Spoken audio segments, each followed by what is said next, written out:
Telangana EdCET or BEd admission process సంబంధించి మనకు first ఫేజ్కి సంబంధించి సీట్ అలాట్మెంట్ రిజల్ట్ రావడం జరిగింది. అండ్ సీట్ అలాట్మెంట్ రిజల్ట్ వచ్చిన తర్వాత సో మెనీ ఆస్పిరెంట్స్ కాలేజ్లో రిపోర్టింగ్ చేయడానికి వెళ్ళినప్పుడు కాలేజ్ అథారిటీస్ డిఫరెంట్ కండిషన్స్ అయితే పెట్టడం జరిగింది. ఆ కండిషన్ సంబంధించి మనతో షేర్ చేసుకోవడం జరిగింది సో మెనీ ఆస్పిరెంట్స్. ఈ ప్రాబ్లమ్కి సొల్యూషన్ ఏంటి అన్న మీరు ఒక సజెషన్ ఇవ్వండి. మీరు ఇచ్చే సజెషన్ బట్టి మేము నెక్స్ట్ స్టెప్ తీసుకోవాలనుకుంటున్నాము. సో మాకు ఇప్పుడు ఈ కాలేజ్ నచ్చట్లేదు, వీళ్ళు పెట్టిన రూల్స్ అండ్ రెగ్యులేషన్స్ బట్టి సెకండ్ ఫేజ్కి వెళ్ళాలా వెళ్ళకూడదా, సెకండ్ ఫేజ్కి వెళ్ళిన తర్వాత నాకు సీట్ రాకపోతే ప్రాబ్లం అవుతుంది కదా, మరి ఈ కాలేజ్లో నేను జాయిన్ అవ్వాలంటే ఏం చేయాలి, మీరు చెప్పిన దాన్ని బట్టి మేము డిసిషన్ తీసుకుంటామంటూ సో మెనీ ఆస్పిరెంట్స్ అయితే సేమ్ టైప్ ఆఫ్ క్వశ్చన్స్ మనకి ఎక్కువ అడగడం జరుగుతుంది. సో ఈ వీడియోలో ఏమేమి టాపిక్స్ వాళ్ళకు రిపీట్గా అడుగుతున్నారనే టాపిక్ గురించి డీటెయిల్గా తెలుసుకుందాం. సేమ్ టైప్ ఆఫ్ ప్రాబ్లమ్స్ మీకు వచ్చినట్టయితే వాటిని ఏ విధంగా సాల్వ్ చేసుకోవాలి, లేదా మీరు ఎటువంటి డిసిషన్ తీసుకోవాలనే దాని గురించి ఇక్కడ క్లియర్గా అయితే తెలుసుకుందాం. ఫస్ట్ వచ్చేసి ఎక్కువ మంది అడిగిన క్వశ్చన్ ఏంటంటే, అన్న నేను స్కాలర్షిప్కి ఎలిజిబులే, నాది జస్ట్ డిగ్రీ మాత్రమే కంప్లీట్ అయింది, డిగ్రీ తర్వాత నేను బీఈడీలో జాయిన్ అవుతున్నాను. సో నాది వచ్చేసి OC category, BC category, SC ST minority category. As per application ప్రకారం నాకు సీట్ అలాట్మెంట్ లెటర్లో కూడా కొంత అమౌంట్ పే చేయమని చెప్పింది. సో నేను ఆ అమౌంట్ పే చేసి కాలేజ్లో రిపోర్టింగ్ చేయడానికి అయితే వెళ్ళడం జరిగింది. వెళ్ళిన తర్వాత వాళ్ళు ఏం చెప్పారంటే, మీకు రియంబర్స్మెంట్ రాదు, సో రాదు కాబట్టి ఫుల్ అమౌంట్ పే చేస్తేనే మేము కాలేజ్లో సీట్ అనేది యాక్సెప్ట్ చేస్తాము, అదర్వైజ్ మీరు సెకండ్ ఫేజ్ పెట్టుకోండి అంటున్నారు. నేను ఏం చేయాలి అంటే క్వైరీ చేస్తున్నారు. సెకండ్ వన్ వచ్చేసి, నేను ఉస్మానియా యూనివర్సిటీ మెయిన్ క్యాంపస్లో కానీ అదర్ గవర్నమెంట్ కాలేజ్లో కానీ రిపోర్టింగ్ చేయడానికి, ప్రైవేట్ కాలేజ్లో కానీ రిపోర్టింగ్ చేయడానికి వెళ్ళినప్పుడు టీసీ మ్యాండేటరీ అంటున్నారు. టీసీ లేనిది మేము రిపోర్ట్ అయితే యాక్సెప్ట్ చేయమంటున్నారు. మరి టీసీ ఎలా అన్న, ప్రజెంట్ మా డిగ్రీకి సంబంధించిన టీసీ ఇవ్వలేదు, లేదా మా పీజీ ఫైనల్ ఇయర్ చదువుతున్నాము, ఫైనల్ ఇయర్ రిజల్ట్ ఇంకా రాలేదు, రిజల్ట్ వచ్చిన తర్వాత టీసీ ఇస్తాము, లేదా ఎగ్జామ్స్ అయిపోయిన తర్వాత టీసీ ఇస్తామని చెప్తున్నారు. మరి టీసీ లేకుండా మేము కాలేజ్లో జాయిన్ అయ్యేదిలా. సో డేట్స్ అనేది మనకు ఆల్రెడీ క్లోజ్ అవ్వడానికి దగ్గరికి వచ్చింది కదా, మనం ఏ విధంగా రిపోర్ట్ చేయాలి, మీరు ఒక క్లారిటీ ఇవ్వండి అంటూ క్వైరీ చేస్తున్నారు. తర్వాత సెకండ్ ఫేజ్ వెబ్ ఆప్షన్స్ పెట్టాలంటే ఖచ్చితంగా ఇప్పుడు ఫస్ట్ ఫేజ్లో అలాట్ అయిన కాలేజ్లో రిపోర్టింగ్ చేయాలా సార్, రిపోర్ట్ చేయకపోతే ప్రాబ్లం అవుతుందా, నాకు రిపోర్ట్ చేయడం ఇంట్రెస్ట్ లేదు, అసలు డైరెక్ట్గా నేను సెకండ్ ఫేజ్లో పార్టిసిపేట్ చేయాలనుకుంటున్నాను అని క్వైరీ చేస్తున్నారు. ఒకవేళ నాకు సెకండ్ ఫేజ్లో కనుక సీట్ రాకపోతే ఫస్ట్ ఫేజ్లో వచ్చిన సీట్ అలాగే ఉండాలంటే నేను ఏం చేయాల్సి ఉంటుందని కూడా క్వైరీ చేస్తున్నారు. అండ్ నేను ఫస్ట్ ఫేజ్లో ఆల్రెడీ కొంత అమౌంట్ పే చేశానన్న, ఇప్పుడు సీట్ కన్ఫర్మ్ చేసుకోవడానికి కాలేజ్ దగ్గరికి వెళ్ళాను. సో కాలేజ్ కూడా నచ్చింది, బట్ ఇంకా బెటర్ కాలేజ్ కావాలనుకుంటున్నాను. సెకండ్ ఫేజ్లో వేరే కాలేజ్లో నాకు సీట్ వచ్చిందనుకో, నేను కట్టిన అమౌంట్ నాకు రిటర్న్ ఇస్తారా, నేను కాలేజ్లో ఇచ్చిన సర్టిఫికేట్స్ కూడా నాకు రిటర్న్ ఇస్తారా అంటూ కూడా క్వైరీ చేస్తున్నారు. కాలేజ్కి వెళ్ళిన తర్వాత గ్యాప్ సర్టిఫికేట్ గురించి, మైగ్రేషన్ సర్టిఫికేట్ గురించి కూడా అడుగుతున్నారు. వాటి గురించి కూడా క్లారిటీ ఇవ్వండి అన్న కూడా క్వైరీ చేస్తున్నారు. ఇలా సో మెనీ డౌట్స్ అయితే అడుగుతున్నారు. సో ఈ డౌట్స్ గురించి ఇక్కడ మనం డీటెయిల్గా అయితే తెలుసుకుందాం. సో ఇక్కడ ఫస్ట్ మనం స్కాలర్షిప్ వస్తుందా రాదా, కాలేజ్ అథారిటీస్ ఎందుకు అలా చెప్తున్నారనే టాపిక్ గురించి మాట్లాడదాం. టీసీ ఎందుకు మ్యాండేటరీ అంటున్నారనే టాపిక్ గురించి మాట్లాడదాం. And second phase web options సంబంధించి ఎవరు పెట్టుకోవాలి, ఎవరు పెట్టుకోవాల్సిన అవసరం లేదు, వెబ్ ఆప్షన్స్ పెట్టాలంటే రిపోర్టింగ్ ఎట్ కాలేజ్ మ్యాండేటరీ కాదా, ఎవరు రిపోర్ట్ చేస్తే మంచిది, ఎవరు చేయాల్సిన అవసరం లేదన్న టాపిక్ గురించి మాట్లాడుకుందాం. Same gap certificate, migration certificate దేనికోసం కావాల్సి ఉంటుందనే దాని గురించి క్లియర్గా అయితే తెలుసుకుందాం. సో ఫస్ట్ మనకి ఎక్కువ అడిగిన క్వశ్చన్ ఏంటంటే, లాస్ట్ డేట్ ఎప్పుడన్నా రిపోర్ట్ చేయడానికి. సో యాజ్ పర్ స్కెడ్యూల్ ప్రకారం మనకు 17th August 2026 నుంచి 20 August 2026 వరకు కాలేజ్లో రిపోర్టింగ్ చేయడానికి డేట్స్ ఇచ్చారు కదా, డేట్స్ అనేది ఎక్స్టెండ్ చేయడానికి ఛాన్స్ ఉంటుందా కాలేజ్లో రిపోర్ట్ చేయడానికి. నేను రిపోర్ట్ చేయడం మర్చిపోయాను, ఈరోజు రిపోర్ట్ చేయడానికి పాసిబుల్ అవుతుందా అని క్వైరీ చేస్తున్నారు. సో మనం కాలేజ్లో రిపోర్టింగ్ చేయడానికి డేట్స్ అయితే ఎక్స్టెండ్ చేశారు, 24 వరకు అయితే ఎక్స్టెండ్ చేశారు. లాస్ట్ డేట్ వచ్చేసి ఇప్పుడు మీకు అలాట్ అయిన సీట్ నచ్చింది, దాన్ని మీరు హోల్డ్ చేసి పెట్టుకోవాలనుకుంటున్నారు, లేదా దాన్ని హోల్డ్ చేసి పెట్టుకొని మీరు సెకండ్ ఫేజ్కి వెళ్ళాలనుకుంటున్నారు. ఎలా అయినా సరే మీరు సీట్ కన్ఫర్మ్ చేసుకోవాలని కాలేజ్లో రిపోర్ట్ చేయాలి. కాబట్టి రిపోర్ట్ చేయడానికి లాస్ట్ డేట్ వచ్చేసి ఏంటంటే మనకు 24th August 2026 అయితే లాస్ట్ డేట్, ప్రజెంట్ ఎక్స్టెండ్ చేసిన డేట్ అయితే అది. సో రిపోర్ట్ చేయడానికి వెళ్ళేటప్పుడు మీతో పాటు ఏ డాక్యుమెంట్స్ తీసుకెళ్ళాలి అనేది మీకు అలాట్మెంట్ అయిన రిపోర్ట్లోనే ఉంటుంది. దట్ టు బి మీకు సంబంధించిన సీట్ అలాట్మెంట్ లెటర్ కావచ్చు, జాయినింగ్ రిపోర్ట్ కావచ్చు, తర్వాత మీ యొక్క డ్రగ్ యాంటీ డిక్లరేషన్ సంబంధించిన ఫామ్ కావచ్చు, తర్వాత మీకు సంబంధించిన hall ticket, SSC memo, inter memo, degree memo, and మీకు సంబంధించిన ప్రొవిజనల్ సర్టిఫికేట్, మీకు సంబంధించిన టీసీ, అండ్ మీకు సంబంధించిన and caste certificate, income certificate, ఒకవేళ స్పెషల్ కేటగిరీస్ ఉంటే స్పెషల్ కేటగిరీస్, అదర్ థింగ్స్ ఉంటే అదర్ థింగ్స్, దాంతోపాటు క్యాండిడేట్ యొక్క ఆధార్ కార్డు, మీకు సంబంధించిన bonafide certificates, all related documents తీసుకొని మీరు కాలేజ్కి వెళ్ళి రిపోర్టింగ్ అయితే చేయాల్సి ఉంటుంది. వెరిఫికేషన్ అయిన తర్వాత మనకు రిటర్న్ ఇస్తారా సార్ సర్టిఫికేట్స్ అంటే, కొన్ని కాలేజెస్ మీకు రిటర్న్ ఇస్తారు, కొన్ని కాలేజెస్ రిటర్న్ ఇవ్వరు, వారితోనే ఉంచుకుంటారు. మాక్సిమం ప్రైవేట్ కాలేజెస్ అని వారి దగ్గరనే సర్టిఫికేట్స్ పెట్టుకుంటారు. గవర్నమెంట్ కాలేజెస్ కానీ యూనివర్సిటీ కాలేజెస్ కానీ వెరిఫికేషన్ అయిపోయిన తర్వాత మీకు రిటర్న్ అయితే ఇవ్వడం జరుగుతుంది. అండ్ నెక్స్ట్ వన్ మీరు ఇక్కడ క్లియర్గా అబ్జర్వ్ చేయొచ్చు. సో ఎక్కువ మంది అడిగిన క్వశ్చన్ ఏంటంటే, స్కాలర్షిప్ సంబంధించిన క్వశ్చన్ అయితే అడగడం జరిగింది. అన్న నాకు స్కాలర్షిప్ వస్తుంది, కానీ కాలేజ్ అథారిటీస్ ఏమంటున్నారంటే స్కాలర్షిప్ రాదంటున్నారు. నేను సర్టిఫికేట్ వెరిఫికేషన్ అప్పుడు ఆల్ డాక్యుమెంట్స్ చెప్పాను, యాజ్ పర్ మీ ఇన్స్ట్రక్షన్స్ ప్రకారం మీకు అలాట్మెంట్ ఆర్డర్లో ఎంత అమౌంట్ వస్తే అంత అమౌంటే పే చేయమని మీరు కూడా చెప్పారు కదా. సో నాకు 100 వచ్చింది, 100 పే చేశాను. లేదా నేను బీసీ ఓసీ స్టూడెంట్స్ని నాకు 15,500 పే చేయమని చూపించింది, అది పే చేశాను. మొత్తం అయితే కాలేజ్లో రిపోర్టింగ్ చేయడానికి వెళ్ళాను. వెళ్ళిన తర్వాత అక్కడ ఏమంటున్నారంటే, సో అడ్మిషన్కి వెళ్ళినప్పుడు మీకు స్కాలర్షిప్ రాదు, మొత్తం అమౌంట్ పే పే చేయండి, మొత్తం పే చేస్తేనే రిపోర్ట్ చేసుకుంటామనేది చెప్తున్నారు. మేము ఏం చేయాలని అంటున్నారు.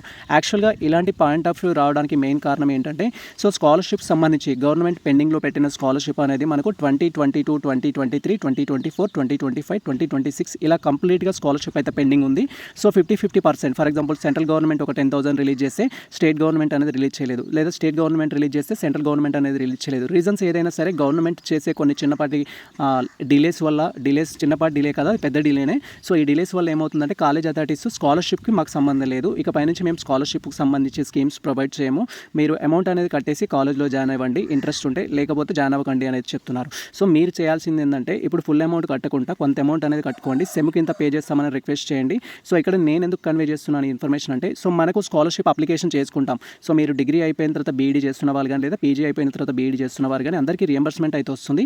మనం అప్లికేషన్ చేస్తాము, అప్లికేషన్ చేసిన తర్వాత మన అకౌంట్లోనే పడుతుంది. ఇప్పుడున్న ప్రజెంట్ రూల్స్ అండ్ రెగ్యులేషన్స్ ప్రకారం స్టూడెంట్ రిలేటెడ్ ₹1 కూడా కాలేజ్ అకౌంట్లో అయితే పడదు, కాబట్టి డైరెక్ట్ స్టూడెంట్ అకౌంట్లోనే పడుతుంది. ఇప్పుడు మీరు ఒకవేళ పే చేసిన మా అమౌంట్ మేము ఏ విధంగా రికవరీ చేసుకోవాలనే ప్రాబ్లం మీకు ఉండదు, డైరెక్ట్గా మీ అకౌంట్లోకి వస్తుంది. కాబట్టి మీరు ప్రజెంట్ అయితే పే చేయండి. సో ప్రజెంట్ పే చేయడానికి కూడా ఫుల్ అమౌంట్ పే చేయలేము కదా. ఫర్ ఎగ్జాంపుల్ మా కాలేజ్ 35,000 అని అంటే మీరు 35కి 35 పే చేయాల్సిన అవసరం లేదు. కాలేజ్ అథారిటీస్తో మాట్లాడుకొని సో ఒక కొంత అమౌంట్ పే చేయండి. సో ఇప్పుడు ఒక 10% పే చేస్తారా, 20% పే చేస్తారని పే చేసి సో తర్వాత మేము ఫస్ట్ సెమిస్టర్ వరకు కొంత పే చేస్తాము, సెకండ్ సెమిస్టర్ వరకు మొత్తం ఫస్ట్ ఇయర్ పే చేస్తాము అన్నట్టుగా మీరు కన్వే చేసుకోండి. సో ఆ విధంగా మీరు కాలేజ్లో రిపోర్ట్ చేయడానికి అయితే ప్రయత్నించండి. ఎందుకంటే ఆల్ కాలేజెస్ కూడా సేమ్ ఫాలో అవుతున్నారు, ప్రతి కాలేజ్. ఇప్పుడు మనం స్కాలర్షిప్ రిలేటెడ్ క్వైరీస్ గురించి క్వశ్చన్ చేయడానికి ఛాన్స్ ఉందా అంటే ఉంటుంది. మీరు డైరెక్ట్గా కన్వీనర్ ఆఫీస్తో మాట్లాడితే వాళ్ళు ఏదైనా మీకు సజెషన్ ఇవ్వచ్చు, లేదా ఇది మనము స్టూడెంట్ యూనియన్ సంబంధించిన దృష్టిలోకి తీసుకెళ్ళడానికి ట్రై చేసినా కూడా కొంతవరకు వర్కౌట్ అవుతుంది. బట్ ఎంత చేసినా కూడా మనకు టైం లేదు కాబట్టి సో మీరు కాలేజ్ అథారిటీని రిక్వెస్ట్ చేసి కొంత అమౌంట్ పే చేసి సీట్ కన్ఫర్మ్ చేసుకోవడం అయితే బెస్ట్ సజెషన్ అనమాట. ఇది నా తరపు నుంచి నేను ఇచ్చే సజెషన్ అయితే. సో మీకు స్కాలర్షిప్ అయితే వస్తుంది, అప్లై చేసుకోండి. అప్లికేషన్ అనేది మనకు నవంబర్, డిసెంబర్లో స్టార్ట్ అవుతుంది. అప్లికేషన్ స్టార్ట్ అయిన తర్వాత మేము డీటెయిల్ వీడియో చేస్తాం, అప్లికేషన్ ఏ విధంగా చేసుకోవాలనేది. ఈవెన్ పీజీ చేసిన స్టూడెంట్స్ కూడా వస్తుంది. మరి కాలేజ్ అథారిటీస్ ఎందుకు రావట్లేదని చెప్తున్నారంటే ఈ డిలేస్ వల్ల. సో మీరు మీ నుంచి వచ్చే స్కాలర్షిప్ అనేది వాళ్ళకు 4-5 ఇయర్స్ అవుతుంది వాళ్ళ అకౌంట్లో పడడానికి. 4-5 ఇయర్స్ వెయిట్ చేసే బదులు ఇప్పుడే మీ నుంచి అమౌంట్ కలెక్ట్ చేసుకుంటే దాని ద్వారా వాళ్ళకి ఏంటంటే కాలేజ్ మెయింటెనెన్స్ కోసం కానీ, రన్నింగ్ పర్పస్ కానీ సో అమౌంట్ అనేది యూజ్ అవుతుంది కాబట్టి, ఫండ్స్ అనేది అవైలబుల్లో ఉంటాయి కాబట్టి, ఇన్ఫ్రాస్ట్రక్చర్ డెవలప్మెంట్కి కూడా యూజ్ అవుతుంది కాబట్టి సో వాళ్ళు ముందే అమౌంట్ డిమాండ్ అయితే చేస్తున్నారు. ఈవెన్ మీరు గవర్నమెంట్ యూనివర్సిటీస్కి వెళ్ళినా కూడా, ఈవెన్ ఉస్మానియా యూనివర్సిటీ కావచ్చు, కాకతీయ యూనివర్సిటీ కావచ్చు, వాళ్ళు కూడా కొంత అమౌంట్ అయితే ఫస్ట్ పే చేయమని చెప్తున్నారు. సో గవర్నమెంట్ కాలేజెస్ క్యాంపస్లోనే అలాంటి సిచ్యువేషన్ ఉంటే ఇంకా ప్రైవేట్ కాలేజెస్ గురించి మనం మాట్లాడుకోవాల్సిన అవసరం లేదు. కాబట్టి మీరు మాక్సిమం రిక్వెస్ట్ చేసి అమౌంట్ పే చేసి కొంత అమౌంట్ అనేది పే చేసి సీట్ రిపోర్ట్ చేయడానికి అయితే ప్రయత్నించండి. స్కాలర్షిప్ అయితే వస్తుంది, మీరు దాని విషయంలో ఎటువంటి టెన్షన్ తీసుకోవాల్సిన అవసరం లేదు. థర్డ్ ఇంపార్టెంట్ టాపిక్ వచ్చేసి ఏంటంటే సెకండ్ ఫేజ్లో వెబ్ ఆప్షన్స్ పెట్టాలి అంటే కాలేజ్లో రిపోర్టింగ్ తప్పనిసరిగా చేయాలా అన్నట్టు సో మెనీ ఆస్పెక్ట్స్ క్వైరీ చేస్తున్నారు. ఈ టాపిక్ గురించి నేను ఆల్ వీడియోస్లో మెన్షన్ చేశాను. స్టార్టింగ్ నుంచి ఇప్పటివరకు ఎన్ని వీడియోస్ అయితే చేయడం జరిగిందో ప్రతి వీడియోలో మెన్షన్ చేశాను. ఇక్కడ మళ్ళీ వచ్చింది కాబట్టి ఆ టాపిక్ గురించి మాట్లాడదాము. సెకండ్ ఫేజ్లో వెబ్ ఆప్షన్స్ పెట్టాలి అంటే కాలేజ్లో రిపోర్టింగ్ అనేది నాట్ మ్యాండేటరీ. సో మీరు వెబ్ ఆప్షన్స్ ఎవరైనా పెట్టుకోవచ్చు. కాలేజ్లో జాయిన్ అయిన వారు వెబ్ ఆప్షన్స్ పెట్టవచ్చు, కాలేజ్లో జాయిన్ కాని వారు వెబ్ ఆప్షన్స్ పెట్టవచ్చు, సీట్ రాని వారు వెబ్ ఆప్షన్స్ పెట్టవచ్చు, కొత్తగా రిజిస్ట్రేషన్ చేసుకున్న వారు కూడా వెబ్ ఆప్షన్స్ పెట్టవచ్చు. వీళ్ళు పెట్టాలి, వీళ్ళు పెట్టకూడదు అని ఎటువంటి రూల్స్ అండ్ రెగ్యులేషన్స్ అయితే ఉండవు. మీకు సీట్ వచ్చినా కన్ఫర్మ్ చేసుకోకపోయినా కూడా వెబ్ ఆప్షన్స్ పెట్టుకోవచ్చు. సీట్ క్యాన్సిల్ చేసైనా వెబ్ ఆప్షన్స్ పెట్టుకోవచ్చు, జాయిన్ అయ్యి కూడా వెబ్ ఆప్షన్స్ పెట్టుకోవచ్చు. సెకండ్ ఫేజ్లో వెబ్ ఆప్షన్స్ పెట్టాలి అనే థాట్ ఎవరికి ఉంటుందంటే సీట్ రాని విద్యార్థులు వెబ్ ఆప్షన్స్ పెట్టుకోవాలనుకుంటారు. వాళ్ళకి ఏ ప్రాబ్లం లేదు, సీట్ రాలేదు కాబట్టి వెబ్ ఆప్షన్స్ పెడతారు. సీట్ వచ్చింది కానీ సీట్ వచ్చిన దగ్గర 2 ఆప్షన్స్ ఉంటాయన్నమాట. సీట్ వచ్చింది కానీ నాకు నచ్చలేదన్న, ఎట్టి పరిస్థితుల్లో నాకు వచ్చిన కాలేజ్లో నేను జాయిన్ అవ్వాలనుకోవట్లేను. ఫర్ ఎగ్జాంపుల్ నాకు ఎక్స్ అని ఒక కాలేజ్లో వచ్చింది, ఆ ఎక్స్ అనే కాలేజ్లో నాకు బీఈడీ చేయడం ఇంట్రెస్ట్ లేదు, డైరెక్ట్గా నేను సెకండ్ ఫేజ్ వెబ్ ఆప్షన్స్ పెట్టుకోవచ్చు అంటే పెట్టుకోవచ్చు, మీకు ఎటువంటి రిస్ట్రిక్షన్స్ అయితే లేవు. కానీ నాకు వై అనే ఒక కాలేజ్లో సీట్ వచ్చిందన్న, వై అనే కాలేజ్ నాకు నచ్చింది, నియర్ బై కూడా ఉంది, నేను దాంట్లో జాయిన్ అవ్వడానికి కూడా రెడీగా ఉన్నాను. కాకపోతే ఇంకా బెటర్ కాలేజ్ ఏమన్నా వస్తుందేమో అనే ఆశతోటి నేను ట్రై చేస్తున్నాను అనే క్యాండిడేట్స్ ఎవరైతే ఉంటారో మీరు కాలేజ్లో రిపోర్టింగ్ చేసి వెబ్ ఆప్షన్స్ పెట్టుకోండి. వై అనే కాలేజ్ మీకు నచ్చింది కాబట్టి సెకండ్ ఫేజ్లో మీకు వస్తుందో రాదో అనే చిన్నపాటి ఫియర్ కూడా ఉంటుంది. అలాంటప్పుడు మీరు ఏంటంటే రిపోర్టింగ్ చేసి వెబ్ ఆప్షన్స్ పెట్టుకోండి. నచ్చని వాళ్ళు రిపోర్టింగ్ చేయాల్సిన అవసరం లేదు, డైరెక్ట్గా వెబ్ ఆప్షన్స్ పెట్టుకోవచ్చు. బట్ నేను ఎవరికైనా ఇచ్చే సజెషన్ ఏంటంటే సెకండ్ ఫేజ్లో వస్తుందా రాదన్న చిన్నపాటి డౌట్ ఉంటుంది కాబట్టి ఫస్ట్ ఫేజ్లో వచ్చిన కాలేజ్ని సీట్ కన్ఫర్మ్ చేసుకుని వెబ్ ఆప్షన్స్ పెట్టుకోవడమే మంచిదన్నమాట. కానీ కాలేజ్లో రిపోర్టింగ్ చేయడానికి వెళ్ళినప్పుడు కాలేజ్ అథారిటీస్ ఏమంటున్నారంటే ఇప్పుడు మీరు సీట్ కన్ఫర్మ్ చేసుకుంటున్నారు కాబట్టి సెకండ్ ఫేజ్లో వెబ్ ఆప్షన్స్ పెట్టుకోకండి, పెట్టుకుంటే మీ సీట్ క్యాన్సిల్ అవుతుంది, ఆ తర్వాత మేము ఏం చేయలేమని చెప్తారు. అది ఎందుకు చేస్తారంటే సెకండ్ ఫేజ్ వెబ్ ఆప్షన్స్ పెట్టుకుంటున్నారు. ఫర్ ఎగ్జాంపుల్ నాకు కాకతీయ యూనివర్సిటీ మెయిన్ క్యాంపస్లో సీట్ వచ్చింది, కానీ నేను ఉస్మానియా యూనివర్సిటీలో ఎక్స్పెక్ట్ చేస్తున్నాను బెటర్ కాలేజ్ అని. సో ఇప్పుడు కాకతీయ యూనివర్సిటీ సీట్ కన్ఫర్మ్ చేసుకోవడానికి వెళ్ళినప్పుడు కాలేజ్ వాళ్ళు ఏం చెప్తారంటే మీరు సెకండ్ ఫేజ్లో వెబ్ ఆప్షన్స్ పెట్టినట్టయితే కాకతీయ యూనివర్సిటీ సీట్ క్యాన్సిల్ అవుతుంది అని చెప్తారు. ఎందుకు కన్వే చేస్తారు? కొత్తగా మీకు మళ్ళీ ఉస్మానియా యూనివర్సిటీలో కనుక సీట్ అలాట్ అయినట్టయితే అప్పుడు మీకు సీట్ క్యాన్సిల్ అవుతుంది. ఉస్మానియా యూనివర్సిటీలో సీట్ అలాట్ అయితేనే, ఎగ్జాంపుల్కి కాకతీయ యూనివర్సిటీలో సీట్ వచ్చి జాయిన్ అయిన వారికి ఉస్మానియా యూనివర్సిటీలో సీట్ వస్తేనే సో అప్పుడు కాకతీయ యూనివర్సిటీలో ఉన్న సీట్ క్యాన్సిల్ అవుతుంది. అంటే మీరు సెకండ్ ఫేజ్లో పెట్టుకునే కాలేజీ కావాలి, నేను అందులో జాయిన్ అవ్వాలనే ఉద్దేశంతో పెట్టుకుంటారు కాబట్టి కొత్తగా వచ్చిన కాలేజ్లో ఎలాగో మీరు జాయిన్ అవుతారు. పాత కాలేజ్తో మీకు పని లేదు కదా. సో అలా నేను ఇచ్చే సజెషన్ ఏంటంటే మీరు ఇప్పుడు పెట్టుకునే కాలేజ్ అనేది బెటర్ కాలేజ్ పెట్టుకుంటే సరిపోతుంది. వన్స్ మీకు సీట్ అలాట్ అయిన తర్వాత నాకు ఉస్మానియా యూనివర్సిటీ వద్దన్నా కాకతీయ యూనివర్సిటీ కావాలి, మా పేరెంట్స్ అంత దూరం పంపించారు, సో లాంగ్ డిస్టెన్స్ ఉంది అనే సిచ్యువేషన్ ఏదైతే ఉంటుందో అది మీరు తెచ్చుకోకండి. సో మీరు క్లియర్గా డిసిషన్ తీసుకున్న తర్వాతనే ఆల్రెడీ సీట్ జాయినింగ్ అయిన వాళ్ళు, సో మీరు బెటర్ కాలేజ్ వెబ్ ఆప్షన్స్ పెట్టేటప్పుడు అన్ని రూల్స్ అండ్ రెగ్యులేషన్స్ మీరు తీసుకున్న ఇన్స్ట్రక్షన్స్ ప్రకారం ఎందుకు బెటర్ అనుకుంటున్నారు అవన్నీ తీసుకున్న తర్వాతనే అలాంటి కాలేజ్ వెబ్ ఆప్షన్స్ పెట్టండి. ఒకవేళ మీకు సెకండ్ ఫేజ్లో సీట్ రాకపోతే ఫస్ట్ ఫేజ్లో ఆల్రెడీ వచ్చిన కాలేజ్లో రిపోర్ట్ చేశారు కాబట్టి అది ఉంటుంది. ఇక నచ్చని వాళ్ళంటే మీరు ఎలాగో కాలేజ్లో రిపోర్ట్ చేయలేదు కాబట్టి సెకండ్ ఫేజ్లో మీకు సీట్ రాకపోతే ఫస్ట్ది పోతుంది, సెకండ్ది పోతుంది. ఇదనమాట కేసు అయితే. అండ్ తర్వాత వచ్చేసి ఈ సిచ్యువేషన్లోనే ఇంకో క్వశ్చన్ అడిగారు, అన్న నేను ఫస్ట్ ఫేజ్లో ఆల్రెడీ అమౌంట్ పే చేశాను, సో కాలేజ్లో రిపోర్ట్ కూడా చేశాను, ఇప్పుడు సెకండ్ ఫేజ్ వెబ్ ఆప్షన్స్ పెట్టుకుంటాను, సెకండ్ ఫేజ్లో కొత్తగా కాలేజ్లో సీట్ వచ్చిందనుకో మళ్ళీ అమౌంట్ పే చేయాలా, లేదా నేను పే చేసిన అమౌంట్ అనేది రిటర్న్ ఇస్తారంటే మీరు మళ్ళీ అమౌంట్ పే చేయాలనేది బేస్డ్ ఆన్ కొత్తగా అలాట్ అయిన కాలేజ్ ఫీని బట్టి. ఫస్ట్ అలాట్ అయిన కాలేజ్ ఫీ 30,000 ఉందనుకుందాం, మీరు ఒక 20,000 పే చేశారనుకుందాం. సెకండ్ అలాట్ అయిన కాలేజ్ ఫీ 40,000 ఉందంటే మళ్ళీ ఎక్స్ట్రా 10,000 పే చేసి సీట్ అయితే కన్ఫర్మ్ చేసుకోవాల్సి ఉంటుంది. ఒకవేళ ఎస్సీ ఎస్టీ మైనార్టీ అయితే 100 రూపీసే కాబట్టి 100 రూపీస్ పే చేసి సీట్ అయితే కన్ఫర్మ్ చేసుకోవచ్చు. అదనమాట సిచ్యువేషన్. తర్వాత వచ్చేసి కాలేజ్లో రిపోర్టింగ్ చేయడానికి వెళ్ళినప్పుడు టీసీ మ్యాండేటరీ అంటున్నారన్న అని సో మెనీ ఆస్పిరెంట్స్ చెప్తున్నారు. సో నేను చెప్పడం జరిగింది టీసీ మ్యాండేటరీ అనే కాన్సెప్ట్ అనేది government colleges and campus colleges authorities అయితే టీసీ మ్యాండేటరీ అంటున్నారు. రిపోర్ట్ చేయడానికి వెళ్ళినప్పుడు టీసీ ఎందుకు మ్యాండేటరీ అంటున్నారంటే కొంతమంది ఏంటంటే ప్యారలల్గా మల్టిపుల్ డిగ్రీస్ చేస్తున్నారు. ఫర్ ఎగ్జాంపుల్ బీఈడీ చేస్తూనే పీజీ చేస్తున్నారు, డిగ్రీ చేస్తూనే అదర్ కోర్సెస్ చేస్తున్నారు, ఇలాంటి ప్రాబ్లమ్స్ క్రియేట్ చేస్తున్నారు. అలాంటి ప్రాబ్లం ఉండకూడదు అంటే స్టూడెంట్ నుంచి టీసీ కలెక్ట్ చేసుకోవడం మ్యాండేటరీ అనే రూల్స్ రెగ్యులేషన్స్ అనేది లాస్ట్ ఇయర్ నుంచి ఇంప్లిమెంట్ చేయడం జరిగింది. కౌన్సిలింగ్లో ఆన్లైన్ రిజిస్ట్రేషన్ అప్పుడు టీసీ అడగట్లేరు, బట్ సర్టిఫికేట్ వెరిఫికేషన్ అప్పుడు మాత్రం టీసీ అయితే అడుగుతున్నారు. ప్రైవేట్ కాలేజెస్ కానీ కొన్ని గవర్నమెంట్ కాలేజెస్ కానీ కస్టోడియన్ సర్టిఫికేట్ అయితే యాక్సెప్ట్ చేస్తారు. ఫర్ ఎగ్జాంపుల్ ఏంటంటే పీజీ ఫైనల్ ఇయర్ చదువుతున్నాను, ఇంకా రిజల్ట్ రాలేదు, రిజల్ట్ కోసం వెయిట్ చేస్తున్నానంటే రిజల్ట్ కోసం వెయిట్ చేస్తున్నట్టుగా లెటర్ తీసుకెళ్ళి సబ్మిట్ చేస్తే సరిపోతుంది. కానీ క్యాంపస్ కాలేజెస్ ఏవైతే ఉంటాయో ఉస్మానియా యూనివర్సిటీ కానీ కాకతీయ యూనివర్సిటీ కానీ కొన్ని క్యాంపస్ కాలేజెస్ అయితే యాక్సెప్ట్ చేయట్లేవు కాబట్టి మీరు యూనివర్సిటీ అథారిటీని రిక్వెస్ట్ చేయండి. మీరు ఎక్కడైతే రిపోర్ట్ చేయడానికి వెళ్ళారో వాళ్ళనే రిక్వెస్ట్ చేయండి, సార్ వితిన్ 1 వీక్ కానీ 2 వీక్స్ కానీ నేను కాలేజ్ అథారిటీస్ని రిక్వెస్ట్ చేసి లెటర్ తెచ్చుకుంటాను సార్ అని చెప్పడం కానీ వాట్ ఎవర్ వేరే కన్వే చేస్తూ మీరు తీసుకోవడానికి అయితే ప్రయత్నించండి. సో టీసీ లేకపోతే కస్టోడియన్ కూడా కొన్ని కాలేజెస్ అయితే యాక్సెప్ట్ చేయట్లేరు కాబట్టి మీకు పాసిబుల్ అయినంత వరకు టీసీ తీసుకొని వెళ్ళడానికి ట్రై చేయండి. రిపోర్ట్ చేయడానికి మనకు లాస్ట్ డేట్ వచ్చేసి 24th ఆగస్ట్ వరకు అయితే ఎక్స్టెండ్ చేయడం జరిగింది. టీసీ లేకపోతే కస్టోడియన్ తీసుకోవచ్చు, ప్రైవేట్ కాలేజెస్ వరకు అయితే మేనేజ్ చేయొచ్చు, బట్ యూనివర్సిటీ కాలేజెస్లో అయితే ఖచ్చితంగా టీసీనే అడుగుతున్నారు. రిపోర్ట్ చేయడానికి వెళ్ళిన ఆస్పిరెంట్స్ కూడా సో మెనీ ఆస్పిరెంట్స్ అయితే చెప్పడం జరిగింది. సో ఇది మనకు ఎస్పెషల్లీ వచ్చేసి ఏంటంటే టీసీ గురించి క్వశ్చన్ అడిగారు. తర్వాత మనకు ఈ యొక్క సెకండ్ ఫేజ్ వెబ్ ఆప్షన్స్ గురించి అడిగారు, స్కాలర్షిప్ గురించి అడగడం జరిగింది, లాస్ట్ డేట్ గురించి అడగడం జరిగింది. అండ్ అదేవిధంగా నేను కాలేజ్లో రిపోర్టింగ్ చేయడానికి వెళ్ళినప్పుడు మైగ్రేషన్ కూడా అడిగారన్న.